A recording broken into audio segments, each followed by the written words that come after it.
So I just set up this new camera rig, so we'll see how it goes on this episode. But I remember making that video about the Simpson, and I was just talking about my lane splitter being super comfortable and me just wishing I could, like, I don't know, solve the issues with it.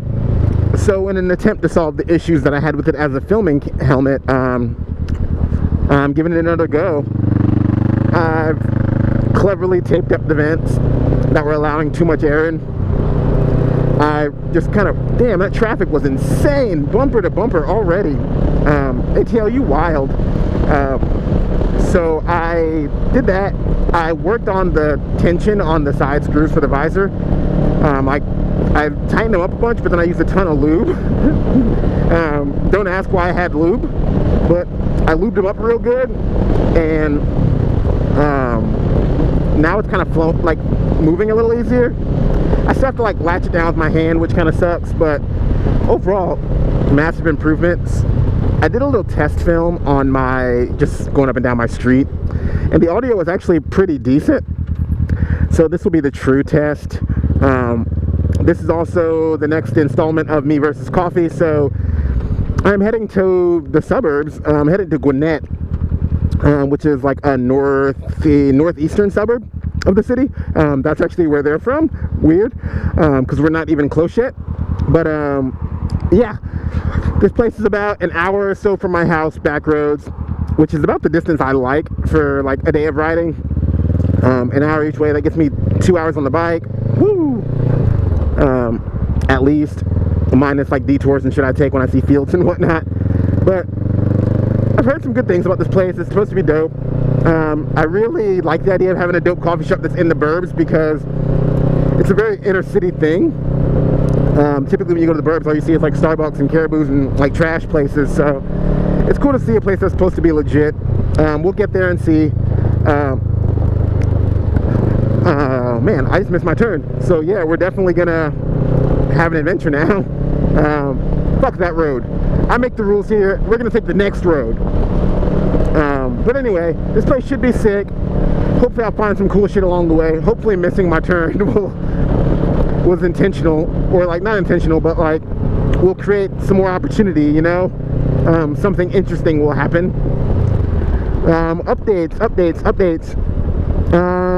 Yeah, I don't know that I have many updates. Well, the bike, I did I kind of tallied up all the money I spent on mods on the bike, and admittedly, aftermarket, I am floating around $2,000, which, I don't know, like $500 seat, the Sergeant seat was kind of important, because the old stock seat was just driving my nuts into the tank. The Sergeant seat was the most flat of the options, and it allowed me to lower it about an inch, so that made a massive difference for my overall comfort. So I don't regret that mod at all. Actually, I don't regret any of the mods, but that was an expensive one. Also, Two Brothers exhaust was about 450 bucks. Kind of pricey, but that's $1,000 right there. So with that being considered, like, well, $950 right there, but with that considered, the fact that I only spent $2,000 modifying it isn't very crazy. I switched from like good bar end mirrors that I was getting, because I just kept dropping my bike and breaking them, to these little $15 Amazon ones that my friend Aaron told me about. So 15 bucks delivered, you get 2 of them, versus me spending like 40-50 bucks for one from the competitor. I got this Fly Racing bar on there that was like 30 or 40 bucks. The windscreen, you guys know about, tinted shield was like 120 bucks. I spent about 120 bucks on my threaded gas cap, just to eliminate the key, which kind of like the most frivolous mod, because I had a perfectly functioning gas cap, but still spent $120 on this new one. But it's black and gold, which I like. I like it way more than using a key. I like being able to turn off my bike and just take my gas cap out without pulling the key and moving it. It makes gloved gas fill-ups way easier and way more convenient. And I don't have to worry about my keys, like, whatever, dangling or breaking, because Kawasaki gas caps are trash. What else did I do? Oh, the SW Motec skid plate was several $100s, so there's that. That was a big one.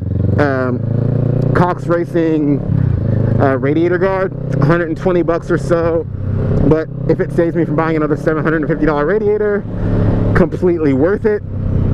I didn't factor in the tires, even though they were an optional buy, because my tires are perfectly fine, but I decided to buy new tires anyway.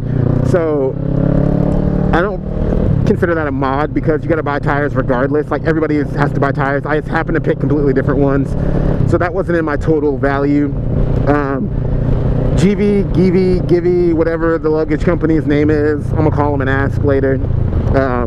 I bought their luggage rack, which I factored in the rack, but I didn't factor in the luggage. I'm realizing that was like 300 bucks. So yeah, it's not like a ton of mods, but it was enough that I got it up to $2,000. There's still a few mods left. I am going to be doing the what are they called? Rizoma, like micro turn signals. Those are going to cost me about 400 bucks. I'm going to do the shorty levers. Those are 76 a piece. And then I think I'm just going to call it. I think that'll be that. I don't like the stock fender, but I decided just to like take my angle grinder to it, or maybe like a Dremel, and just kind of shorten it up and sand it all, smooth it up real good. So that'll be a free mod. But yeah, just the turn signals and the levers left, and then I'm going to be satisfied and happy with it, which all in should put me about like $2,700 in mods on the bike. The ticket value on the bike when I bought it, which I did some, like, I worked some magic and did a little trade-in, but so I didn't really spend anything, but the ticket value was 3,400 bucks. So 3,400 bucks, what does that come up to? 3,400 and 2,700, that's $6,100, right? Maybe, did I do that math right? I'm not even gonna double check, like, because I'm recording my own voice right now, so if I didn't do the math right, just whatever, kill me. But let's say roughly $6,100 invested. Still puts me at a bike with me riding the hell out of it, about 8,600 miles on it, and a shit ton of mods. It's exactly how I want it, for $2,000 less than buying a stock Versys new from a dealership, not including dealer fees, just straight ticket price versus my total investment. So overall, I feel really good about it. And if you can find a buy as good as this one, I'd highly recommend you do the same thing, because yeah, I could have had a brand new one that's like 10 years newer, but I would have still put the same amount of miles on it, so that'd be the same, and it would be bone stock for more money. Like, I'd spend an extra $2,000 and have no aftermarket at all, be riding around with the stock exhaust and bullshit like that. So I really think the buying a little older, super low mileage, a bike that just somebody forgot about, and investing in performance parts is just the way to go. I can say that the only issue I've had with the bike whatsoever has been that radiator issue, which may have been caused by age. Like, it sat for a long time, so maybe that worked away somehow. I'm thinking more unluckily a rock just jumped up just right to break it. But either way, even if you subtract the $750 I spent on the radiator as like an expense because it's old, I'm still up $1,000 plus some over buying a stock one. So for me, that's a good buy. I'm happy with it. But that was just my little upgrade, or my little update on that, since I did the math on it and whatnot. It was on my mind. But for right now, I'm going to check out. I still got 36 minutes left, and I'm not filming for all of that. So I'm going to check out, keep riding, and I'll start recording again when I see something interesting, or when I get closer. One of the two. Peace. You can't see it, but that's like a Nissan Murano or something. Pretty sure there's a dude riding maybe a KLR behind it with just flat out no helmet on. Hopefully we'll get a good glimpse of him. Or maybe he's turning. Yeah, look at this guy. Look at him. Super squid. Super squid. That's gotta be stolen. That's gotta be. Like, you don't just buy a KLR but don't buy a helmet. It's gotta be stolen. Man, it's crazy. Like, I would follow him and get the plate, but like, you know, like, that plate's probably swapped by now. He's not cruising around with the same plate that he like stole it with. But yeah, anyway, I'm gonna get back to this ride. This road is actually pretty cool though. I've been having a good time. I've been on it for a while. This car in front of me kind of sucks because they're going so slow, but it's just nice and well paved and like just sweeping, really mellow turns. I'm actually up into Gwinnett County now, so man, look at this car. Is that a pink Range Rover? Oh man. I'm actually properly in Gwinnett County now, so like the income has gone up from my shitty ass part of DeKalb County. So yeah, like you're just seeing bigger houses, just nicer cars, minus that pink Range Rover. Fuck that. Alright. Tired of going slow, God. Alright, y'all. I'm gonna have some fun. I'll see you soon. We will check back in soon and keep this trip a rockin'. Baby girl, watch how you move. I got the vest on my shoes. I'll pop up, put it out loose. Speed it up. Look at the diamonds, they eating them. Every two, stop eating them. And thinking no wife and they leading them. Oh wait, pints eating, call up Rocky. My brother put like a socket. Thinking as though yeah, I got him. Open the safe, you can't lock it. Sipping that walk, yeah, go to the top. Busting your bitch like a Glock. She like to suck on my I get the money, don't stop. Next turn. You know what I'm saying? Like, I know you like this beat too, but you a f***ing goofy though. Oh wait, word around town. I heard this bitch was a clown. To me, your people just drown. Call them up for the pounds. Our future years, right? I'm back. Looks like we're getting pretty close to this place. Close the screen down, get some of the air out of there. Yeah, so I'm 3 minutes away, about 2 miles. Most of the ride up has been honestly pretty dull, like as far as like finding things. Like most of this stuff is kind of wealthy people, so if you see like an empty field, it's definitely belongs to somebody that's like right there. So I haven't really been able to explore too much, but overall I had a pretty good time with this ride. Just like some nice sweeping roads, kind of really helped me kind of like appreciate all those mods that I made and just kind of think on them.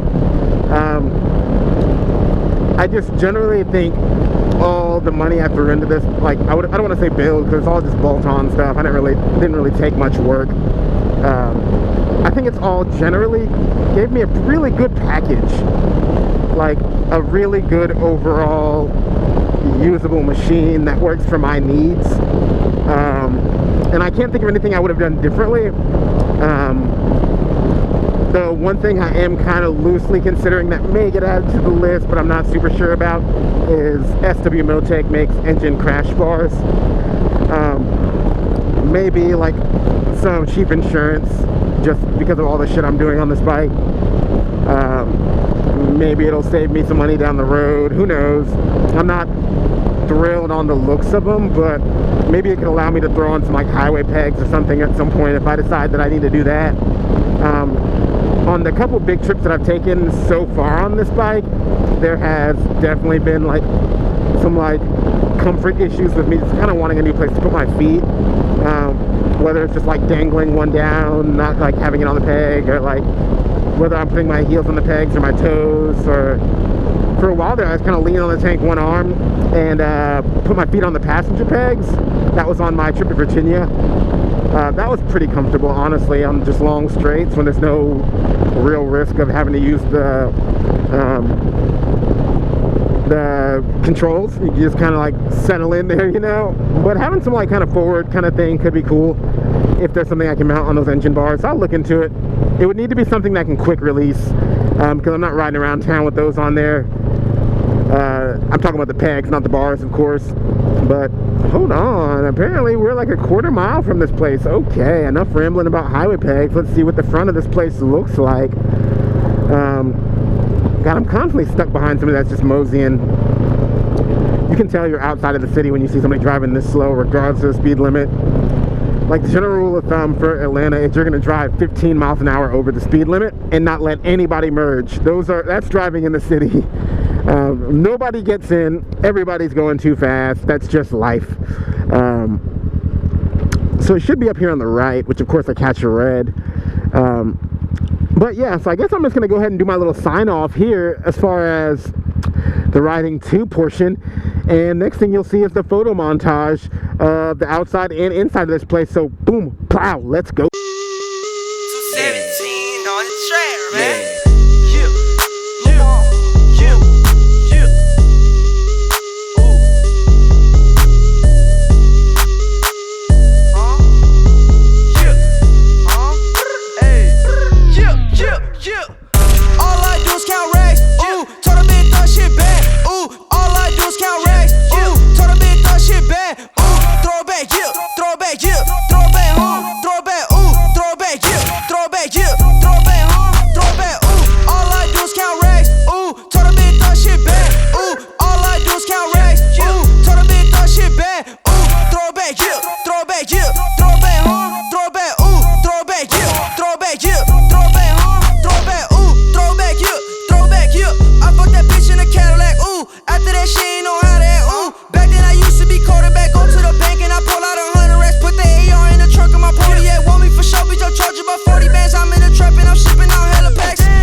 yeah. Right team.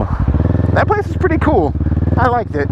I'm running these like noise canceling earbuds right now, which is just pretty crazy. Like, I don't know how much engine noise is getting picked up by my microphone, but there's little to none in my I had to decide where they're trying to make me turn right, or left rather. I don't even know my left from right. There's very little engine noise in my ears, so it's crazy because I know it's louder on the camera than I can hear it. Let's go. And did you retire from driving your car too? Because you're not moving.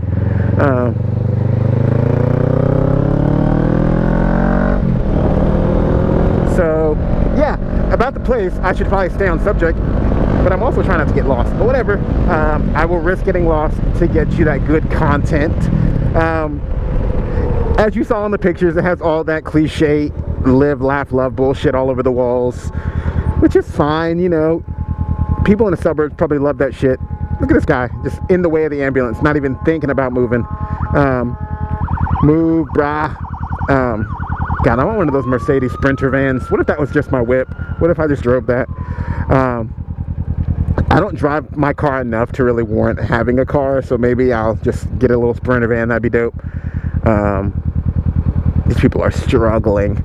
But yeah, I think I'm gonna like really enjoy kind of going to more places out this way, because that place was cool. Like I said, it has the corny signs, it has the fraps and all the blended bullshit, but overall I spent like $4 on a large iced coffee. It was good enough. It's Jittery Joe's, which is a roaster out of Athens, Georgia, so about an hour and a half away from my house in Decatur. It's where University of Georgia is. So dang, bro, it's wild out here. So yeah, kind of, I'll call it local coffee because it's from Georgia. The staff was chill, just a couple older ladies, not that much older, they're probably like in their 40s, but super friendly. They had discounts for like every damn thing, like student, military, which I rolled in a photo of that too so you could see it. But yeah, like military, student, every damn thing. You're a senior citizen, you're a black person, you're a baby, you're got red hair, everybody gets a discount in that motherfucker. So I mean, that's cool, I guess. Oh, there's also a teacher discount, which I do appreciate. Teachers are underpaid, so I would say teacher discounts because they're broke. Like, they just don't get paid enough. They're not like they should get paid way more than they do, so that's cool. And senior citizens, if you're old, shit should just be free. If you're so old that like you qualify for that, just life should just be free at that point. You make it to 65, life is just free. You've paid enough. So that's pretty cool to see. What else? They had a full lunch menu. Lots of people were in there eating. Not a ton of seating room, but small building, whatever. They are a freestanding building though, so that's kind of cool. Like, I imagine their overhead isn't cheap for that. For some reason, I really appreciate the gravel parking lot. Maybe it's because I want to do a similar thing in my kind of the side of my house. Let's appreciate like how homely that feels, just rolling up in some dirt, I guess. I don't know that I'll come back simply because it's so far from home. Like, maybe if I'm going out to Athens, which this is like kind of a halfway point between my house and Athens, I could totally stop if I'm in the mood for a stop. I'll definitely go by. As far as vegan food, there was none besides like some Kind bars, which I don't know, whatever. I don't really want a bar. It'd have been cool to see like a muffin or something, because it's not terribly hard, but they might be doing like store-bought, so a little harder to source. But yeah, there's not really much to say about that place because it was so cliche, but I did like it. It was good. I think it really is an asset to where it is. What the hell? So weird.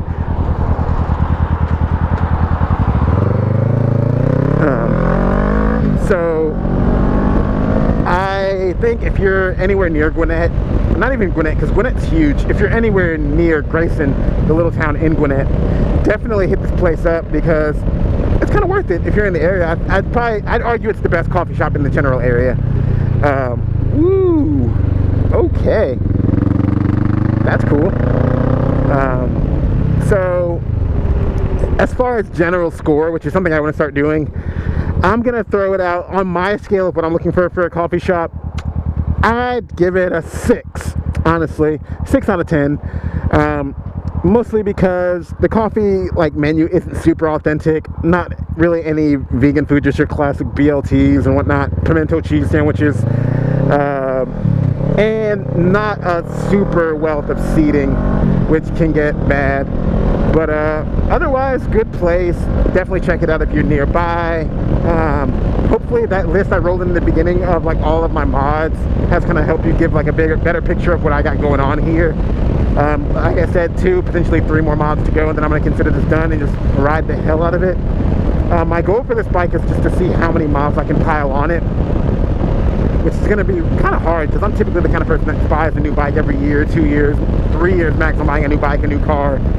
So I really need to kind of dial it back, show some restraint, and yeah, just overall be more tame with my spending. But it should be good. I foresee a really good future with this bike, really enjoying it and getting some good shit going on, while overall saving a ton of money because, while overall saving a bunch of money because it costs nothing to own. Insurance is cheap, gas is cheap, doesn't really take much maintenance at all. Kawasaki actually recommends oil changes every 7,500 miles, which of course I'm not doing. I'm doing 2,000 to 3,000 miles, but 7,500 miles, that is insane. Who does that? Maybe I want to see if it can actually do it, see how it's running after 6,000 miles on the same oil. Who knows? Especially because it only takes 2.4 liters of oil. But anyway, I'm getting off subject here. That's it for this one. Hopefully you enjoyed it. I know it wasn't the most interesting ride, but I had a good time. I had some good coffee. I met some good people in there. So yeah, that's it. Y'all have a good day. Hopefully you can get out and ride, and hopefully if you're local, you'll check that place out at least once. It's worth it. But yeah, see y'all later.